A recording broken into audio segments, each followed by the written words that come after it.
பெத்த நிலை, முக்தி நிலை என பலவற்றையும் குறிப்பிடத்தக்கது. சிவாய நம என்ற மந்திரத்தில் சிகரம் எதை குறிக்கும் என்றால் சிவம், முக்தி பேறு தரும். இந்த மந்திரங்களை யோக நிலையை செய்யும் பொழுது என்ன வகை உணவு என்று குறிப்பிடுவார்கள். அதற்கு பால் அன்னம், தயிர் அன்னம்.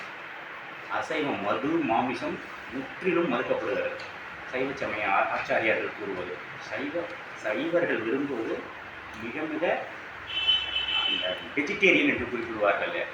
காய்கறிகள், இயற்கை உணவுகள், பழங்களும் தேனும் இவைதான் சக்தி வாய்ந்த மந்திரங்கள் சித்தி பெறுவதற்கு உதவுவதாக கூறுகின்றன. மேலும் மந்திரங்கள் கூறும்பொழுது ஜபமாலை வைத்திருந்தீர்கள் என்றால் மேல் நோக்கி நீங்கள் அதை ஊட்ட வேண்டும். சிவாய நம என்று கூறும்பொழுது நமச்சிவாய என்று கூறினீர்கள் என்றால் கீழ் நோக்கி உருட்ட வேண்டும். ஒவ்வொரு மணியும் ஒன்றுடன் ஒன்று இடிபடக்கூடாது. இது நிறைய விதிமுறைகள் உண்டு. கிழக்கு நோக்கி மந்திரம் உட்கார்ந்து அமர்ந்து கூறினீர்கள் என்றால் ஒரு பலன். தெற்கு நோக்கி அமரவே கூடாது. அது தட்சிணாமூர்த்திக்கு மட்டும் உடையது. வடக்கு, மேற்கு, இந்த மாதிரி ஒவ்வொரு திசைக்கும் பலன்கள் உண்டு. நிறைய ஆச்சரியங்கள் உள்ளன. நாம் இவற்றை பற்றி மேலும் சிந்திப்போம். நன்றி, வணக்கம்.